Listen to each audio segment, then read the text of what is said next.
Good day, Jennifer here, CEO of Natura Solve, and today I'm up at the warehouse and going to be performing some tests. Let me put that cap on a little tighter. What we have here is water that came from Utah Lake and traveled down through the Jordan Canal. The water was collected yesterday evening. It's morning time now, and I'm gonna go ahead and shake that water up so that we move around any sediment or parts, even though it was also aerated last night, just so we get two samples that are as similar as we can possibly get.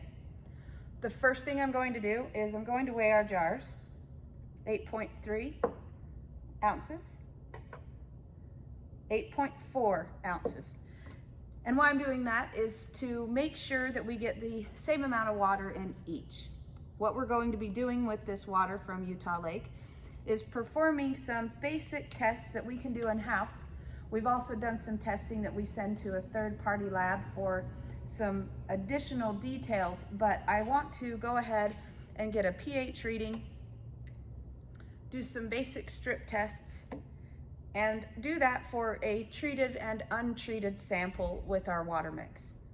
Once I add the water mix, we'll keep these aerated, stir them up, and test again in 1 day, 3 days, 7 days, and probably 21, just kind of depending on how the readings come back, to give us a good idea of that baseline as well as the slope of that the treatment causes for the various areas of concern.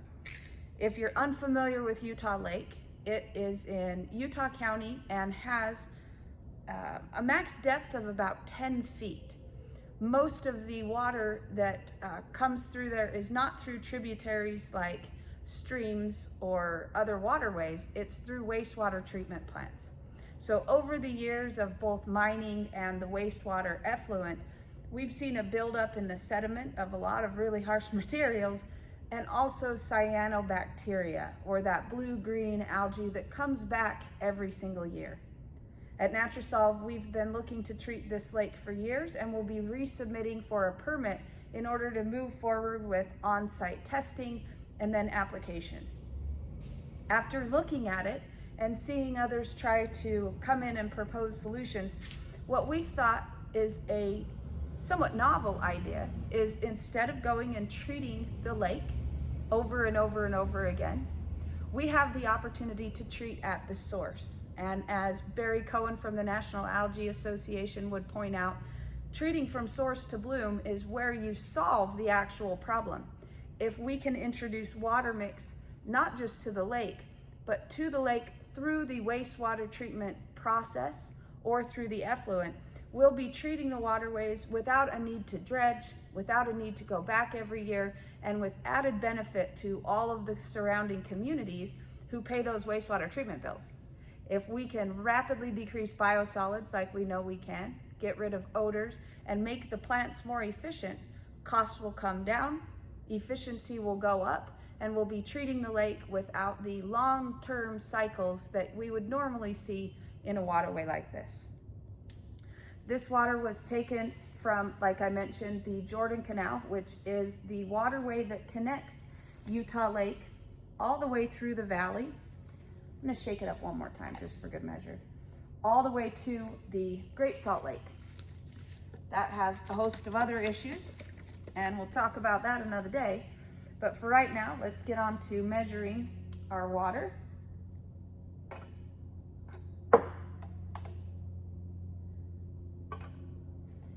.3.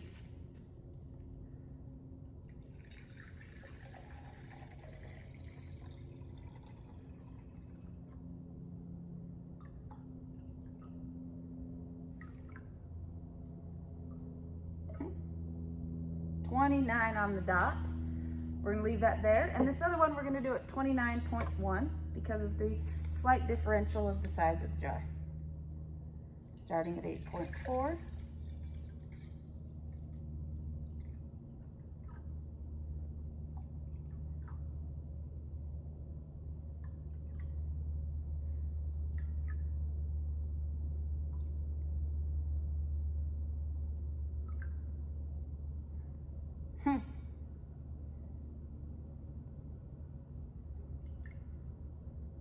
29.1. All right.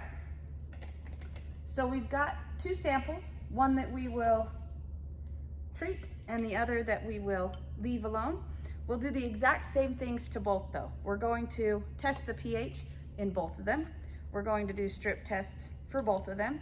And then we're going to treat them the same in terms of aeration and timelines for additional testing. When you're measuring pH, you want the water moving a little bit, and what I do is I wait until the pH meter balances out. Usually you need to give it 20-30 seconds. We might speed that up on the video for you. But the water, once it stabilizes and gives you a stable reading, is where we like to be.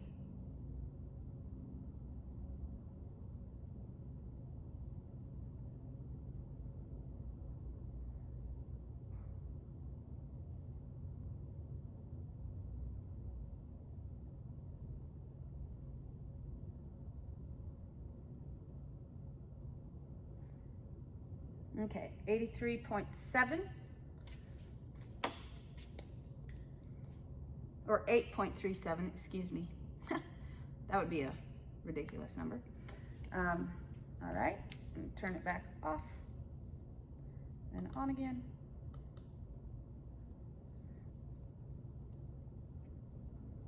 I did go ahead and calibrate this meter before we got started. You want to do that every time. A couple of our pieces of equipment today weren't working, so I'll be coming back and getting some TDS readings and some dissolved oxygen readings once my new equipment gets here.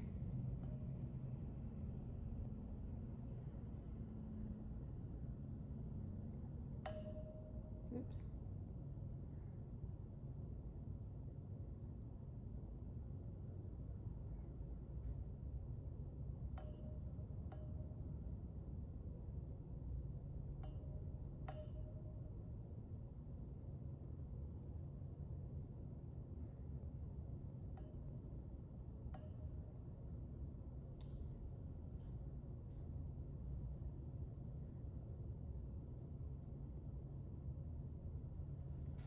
So this one's coming out 8.3, so 0.07 off from jar to jar.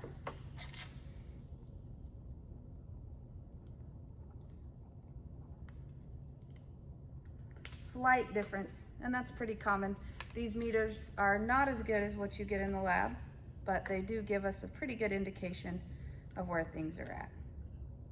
Let's turn that guy back off.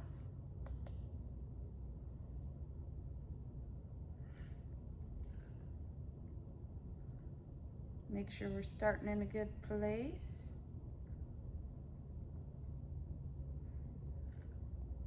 Okay, there we go. I don't like to let test strips sit in storage too long. I like to look at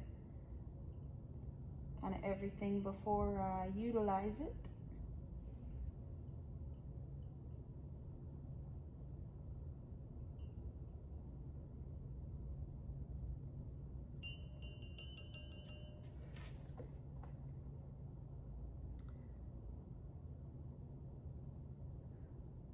Okay.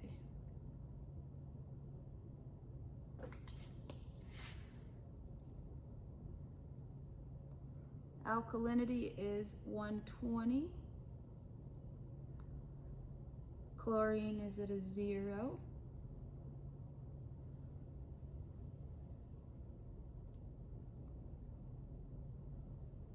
Weird. This one is off the charts. Not the right color, so we're gonna skip a couple of those. That's an interesting 1, 2, 3. Oh, nitrates and nitrites are off the charts.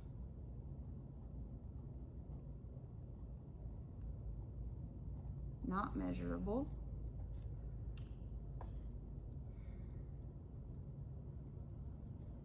Mercury is at a 0.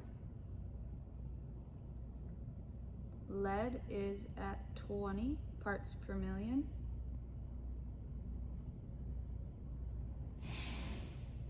Iron is just above a 0. We're going to put that at a 2. Copper, 1. Fluoride is a 50.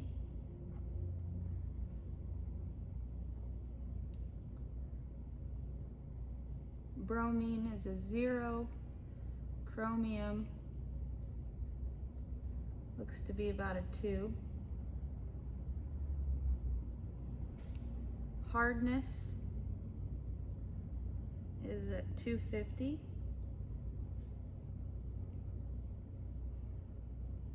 Carbonate root is a 0. And cyanuric acid is also at a 0. Okay, let's do our second test strip. It's just so interesting. Chlorine, nitrates, and nitrites just start out a little darker. I might verify this with a couple of additional tests. Positive I have more strips laying around here too, so just doubling up on things. I don't really use these results ever for verification for customers. I use these to just give us a good indicator of starting points and to help us with our treatment protocols as we go. So the total alkalinity here is a 120, so that's the same. Free chlorine is 0. Total chlorine, nitrates, and nitrites, I think they're just off the charts. They're completely different colors than they should be. They should come down into this purple range, but they're very brown. Mercury is at a 0. Lead is at a 20. So that's the same. Iron is at a 0. Let's see. It's a little bit darker than that. So I'm going to keep the lead at a 2. Copper is, copper's at a 1. Fluoride, 25. Is that 25 or 50? Oh, there we go. It's at a 50. Bromine is a 0. Chromium is a 0. Hardness is at a 250. Yep. And then carbonate root and cyanuric acid, can't pronounce that one, both at 0s. So those are the same readings that we got from each side, minus my terrible eyesight for a second there. Such tiny little numbers. So we've got our pH, we've got our test strips, and now what we're going to do is add water mix. And if you haven't used our products before, you use a very small amount of product. Typically we use 1 ounce for 500 to 5,000 gallons of water.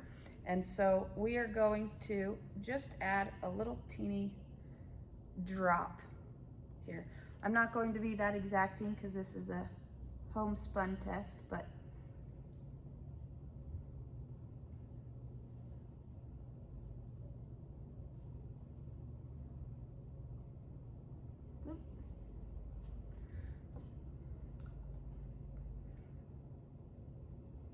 and I do have more water. I'm gonna actually go back and duplicate every single thing I've done here just because it makes me feel a little bit more comfortable.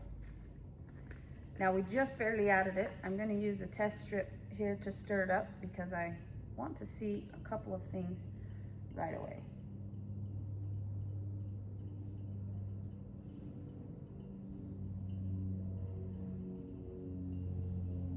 Specifically those nitrates and nitrites.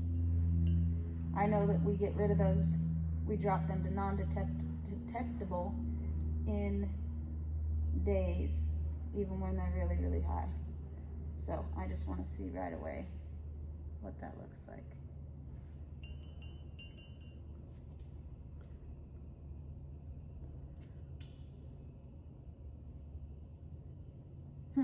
Okay, so we have already dropped the pH significantly down to about a 6.8. The alkalinity has come down drastically already to about somewhere between 40 and 80. The nitrates and nitrites are a little teeny bit of a different color, but not super drastic.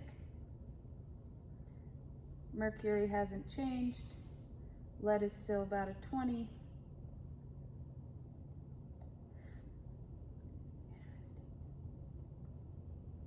Hardness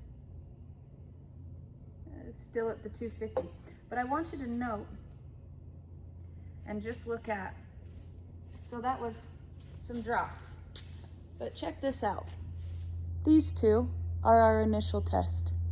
This strip is the one that just got swirled in there right after we dropped some product in there.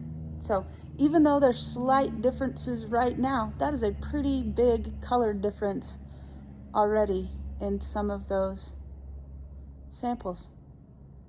Not all, but some. We'll keep measuring. So I'm going to keep these aerated. We're going to look at them again and also get some additional jars going just to verify the different test results that we get. I'm also going to use some other strips just because I'm not that comfortable with how high the nitrates and nitrites seem to be. But I am going to go back to our lab test that we just had run by a Chemtech Ford out of Sandy City, Utah, and take a look at what those said, because I don't remember off the top of my head. I just know we dropped them to non-detectable right away. So we'll come back and revisit this later. I'm Jennifer with Natura Solve. Thanks for watching. Hit subscribe, and we will see you next time for some additional results. Have a good day.